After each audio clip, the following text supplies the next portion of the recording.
Baik Bu. Ya, baik Pak Lukman, hari ini kita adakan ini Pak ya, percakapan pra-observasi. Sebelum nantinya saya akan mengamati proses pembelajaran Pak Lukman di kelas atau supervisi di kelas. Jadi tujuannya adalah pada saat nanti Bapak melakukan proses pembelajaran di kelas itu menjadi lebih siap Pak ya, menjadi lebih siap, kemudian memberikan pembelajaran yang terbaik untuk anak-anak didik kita. Itu Pak ya. Adapun tujuan nanti dari supervisi yang akan saya lakukan di kelas Bapak adalah untuk mengetahui dan juga mengevaluasi jalannya proses pembelajaran di kelas ya. Seperti apa nanti itu yang akan kita lakukan, dan juga sebagai persiapan Bapak untuk melakukan proses pembelajaran di kelas seperti itu. Baik Pak Lukman, mungkin nanti Bapak bisa sampaikan untuk tujuan pembelajaran yang akan dicapai oleh siswa seperti apa Pak?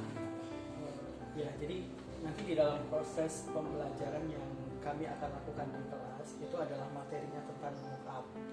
Tujuannya yang pertama, ini adalah materi baru bagi peserta didik yang sebelumnya mereka banyak yang belum pernah mendengar kata mock-up itu sendiri. Jadi tujuannya yang pertama itu nanti peserta didik dapat mendefinisikan apa itu mock-up. Lalu kemudian setelah itu peserta didik harapannya dapat memahami fungsi dari mock-up itu. Ya, jadi ini adalah salah satu seni terapan yang nanti ada fungsinya. Kemudian yang berikutnya peserta didik nanti bisa mencari contoh kotak kemasan. Kemudian dari situ nanti mereka akan bisa membuat jaring-jaringnya, sehingga nanti dari jaring-jaring itu akan didesain ulang oleh peserta didik, yang sehingga itu nanti akan dijadikan sebagai mock-up sebuah produk. Kemudian nanti mereka akan membuat replika lah begitu Bu. Jadi replika kota, kemudian dari replika itu mereka akan membuat desain baru sehingga menjadi sebuah mock-up yang nanti akan mereka pelajari seperti itu. Baik.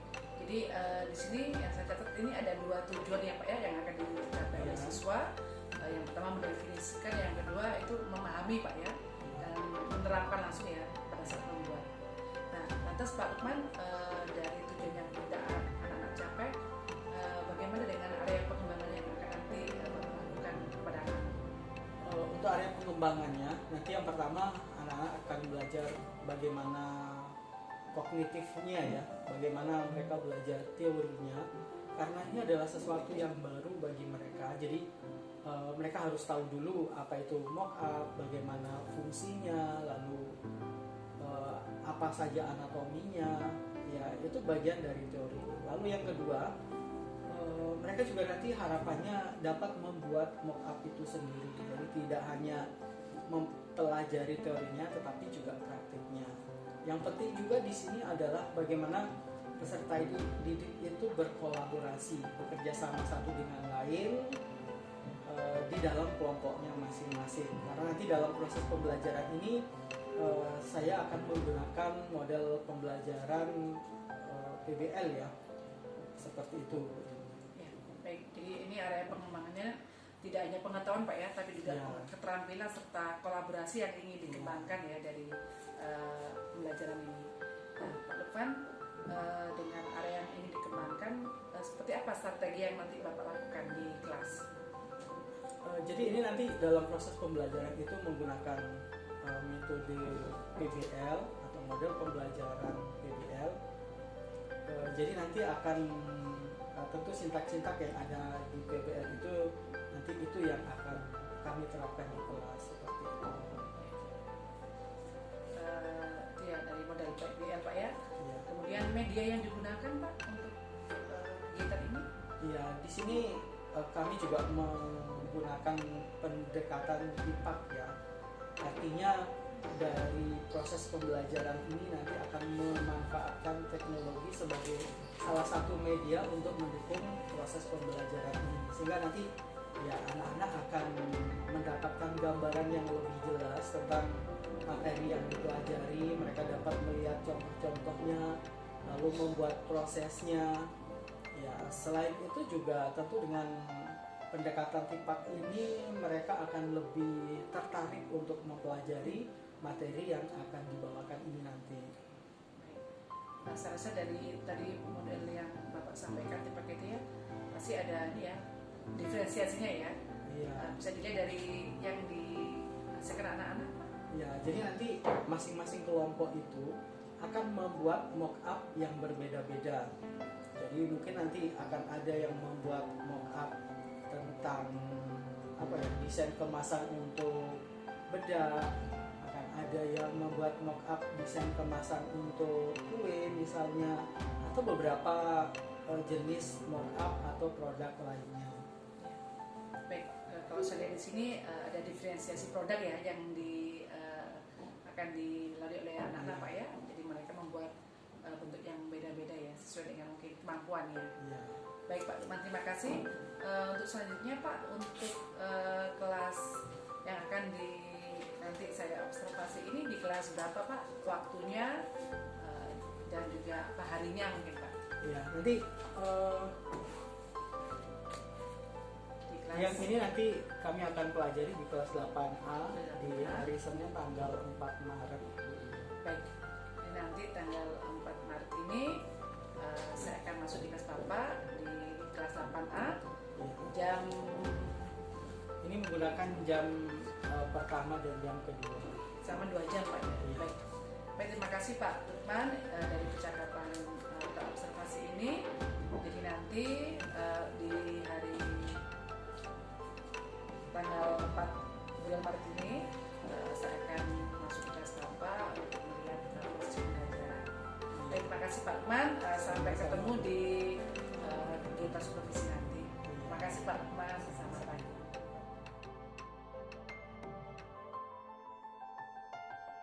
Selamat pagi semuanya. Pagi. Bagaimana kabarnya hari ini? Baik. Ya baik semua. Ada yang nggak masuk nggak hari ini? Ini ada satu orang yang tidak masuk. Ya, yang lain bersyukur karena bisa ikut dalam kegiatan pembelajaran dengan baik. Ya, gitu. Sebelum kita memulai kegiatan kita hari ini dalam proses pembelajaran, kita awali dengan berdoa terlebih dahulu. Pak Guru minta tolong Beatrice memimpin kita di dalam doa. Silakan.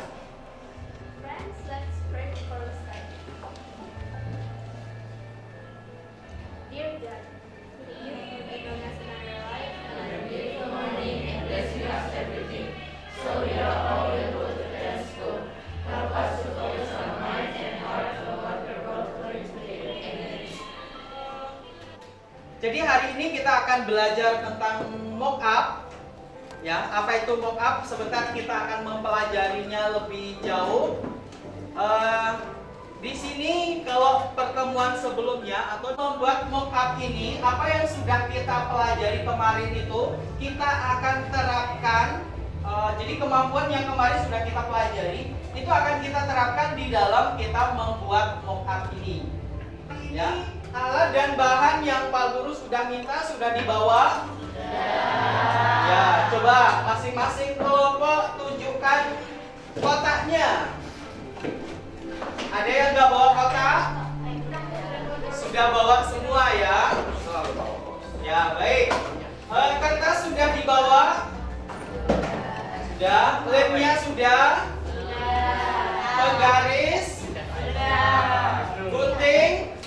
Gunting atau cutter ya? Itu boleh salah satunya. Kemudian tujuan pembelajaran kita hari ini adalah nanti diharapkan kalian dapat mereplikasi kemasan benda menggunakan kemasan atau nanti kita akan menggunakan 3 dimensi yang kalian bawa hari ini.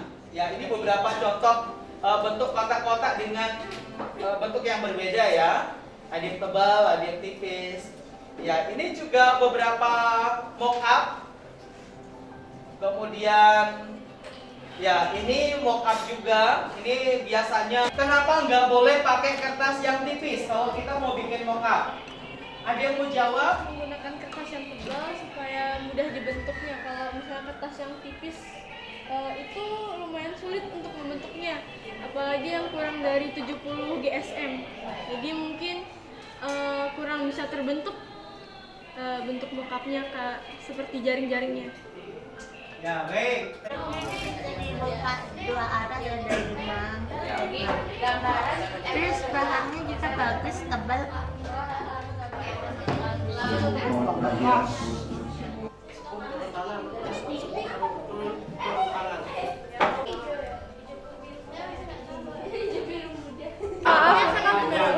Ini aku mau membalikkan ini berikutnya. Kami juga memilih warna yang kontras, yaitu warna kuning, coklat, dan juga ungu. Untuk kemasan dari make up, salah satu make up.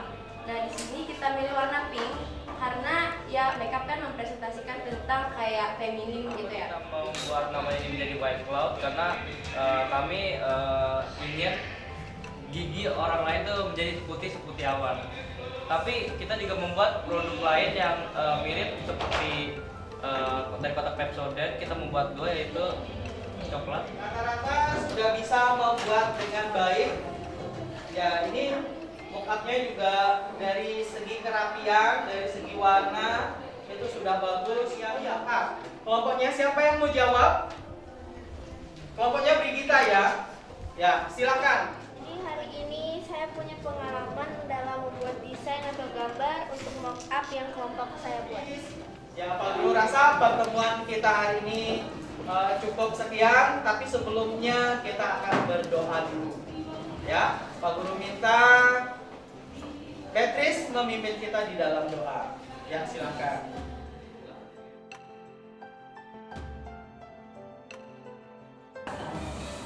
Untuk melakukan observasi di kelas. Ya, pada kesempatan ini Pak, kita akan menggunakan ini ya Pak, percakapan setelah observasi atau pasca observasi, di mana nantinya saya akan menyampaikan beberapa pertanyaan yang nanti Bapak bisa sampaikan. Jadi tujuan dari pasca observasi ini yaitu untuk mengevaluasi sejauh mana proses pembelajaran yang sudah Pak Lukman lakukan di dalam kelas. Baik Pak, yang pertama nih Pak, setelah proses pembelajaran yang sudah Bapak lakukan kemarin, bagaimana nih perasaan Pak Lukman pada saat setelah ini ya, setelah selesai, kira-kira bagaimana perasaannya Pak Lukman? Ya, dari proses yang sudah dilalui kemarin, ya saya merasa puas karena masing-masing bagian atau sintak-sintak yang ada di dalam kegiatan pembelajaran itu dapat dilalui dengan baik. Begitu Bu. Jadi ada sesuai dengan apa yang sudah direncanakan gitu ya Pak ya. Puasan di situ. Oke Pak Lukman, bisa Bapak kembali ceritakan Pak ya mengenai area pengembangan yang Bapak lakukan di dalam kelas. Kemudian mungkin ada langkah-langkah atau tahapan pembelajaran yang sudah dilakukan di dalam kelas, itu seperti apa Pak? Mungkin bisa Bapak ceritakan lagi. Ya baik, jadi yang kemarin yang coba ingin saya kembangkan itu adalah kemampuan kognitif peserta didik. Jadi bagaimana mereka menyerap materi yang baru yang sebelumnya mereka nggak pernah pelajari. Mock up ini adalah materi baru yang anak yang satu dengan anak yang lain itu juga bisa saling melengkapi. Oh, kalau kecil itu ternyata seperti ini, kalau mock up-nya agak besar ternyata seperti ini.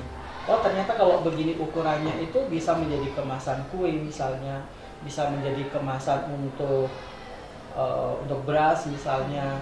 Ya, dan itu mereka kemarin merencanakan sendiri dari mock up yang mereka buat itu. Baik Pak, menarik sekali ya. Jadi kalau saya lihat di sini diferensiasi kontennya kelihatan Pak ya, anak-anak Bapak berikan kebebasan ya, untuk membawa desain kemasan yang berbeda, walaupun berbeda di sana, tapi anak-anak bisa ini ya, mendesainnya Pak ya. kelihatan juga dari prosesnya Pak ya, pada saat kolaborasi itu. Ya, memang dari kegiatan kemarin juga saya menggali bagaimana kreativitasnya anak-anak itu. Produk yang dihasilkan juga beda-beda tapi unik, tapi apa ya, saya lihat itu sesuai gitu Pak ya, jadi Ya. sesuai dengan apa yang sudah Pak Lukman harapkan, walaupun satu kali teori tapi mereka sudah paham nih Pak ya. Iya. Ya. Jadi luar biasa produknya anak-anak, saya mengapresiasi sekali. Jadi nanti ini bisa juga dipamerkan Pak ya, jadi bisa memberikan inspirasi juga buat anak-anak yang lain. Iya. Pak Lukman ya. Ya, baik Pak Lukman, terima kasih untuk waktunya berbincang-bincang dengan Pak Lukman dari apa yang sudah dilakukan di saat observasi di kelas. Iya, ini saya juga terima kasih Bu Nini karena kemarin dari proses pembelajaran itu ya banyak masukan untuk saya. Kemudian kemarin anak-anak juga ya dari masukan-masukan itu anak-anak juga memperoleh imbasnya. Jadi bagaimana perbaikan selama proses dari sebelum saya masuk ke kelas sampai dengan proses pembelajaran itu selesai, ya banyak masukan dari Bu Dini sehingga proses pembelajaran menjadi lebih baik. Baik, sama-sama Pak Lukman. Jadi semangat untuk terus ini Pak ya, berinovasi. Jadi apa yang kita lakukan saya yakin memberikan dampak yang positif buat siswa ya Pak ya. Jadi pesan saya jadi kita semangat untuk melakukan karya yang terbaik buat anak-anak, dan sehat selalu Pak untuk selanjutnya. Baik, untuk selanjutnya saya berikan kesempatan kepada Pak Ade selaku pengendar praktek mungkin untuk bisa memberikan umpan balik atau tanggapan dari percakapan pasca observasi ini Pak. Terima kasih Bu Dini atas waktu dan kesempatannya. Di sini sudah luar biasa sekali praktek kucingnya, di mana Bu Dini menggunakan pertanyaan-pertanyaan yang berbobot, di mana dengan tujuan menggali kucing untuk mengungkapkan kegalauannya, bagaimana cara mencari solusinya, yang tentunya solusinya itu muncul dari kucing sendiri. Nah, kemudian sudah berusaha membuat kucingnya nyaman, rileks, santai, tidak tegang, ya. Nah, kemudian mungkin ada beberapa yang perlu dikembangkan lagi untuk ini. Mungkin ada beberapa pertanyaan yang harus lebih eksploratif lagi mungkin ya. Mungkin nanti beda konteks lagi ya, nanti kita lihat. Yang jelas seluruhnya indikator dari coachingnya itu sudah muncul semua, tinggal nanti dikembangkan lagi apa yang perlu dikembangkan. Terima kasih Bu Dini. Baik, terima kasih Pak Ade untuk waktunya, sehingga proses dari pra kemudian observasi sampai dengan pasca ini sudah boleh berjalan dengan baik. Jadi sekali lagi saya ucapkan terima kasih kepada Pak Ade yang sudah mendampingi saya, kemudian Pak Lukman. Kita sama-sama belajar di sini, ya, gitu ya. Baik, terima kasih untuk waktunya. Selamat pagi, sehat selalu untuk kita semua.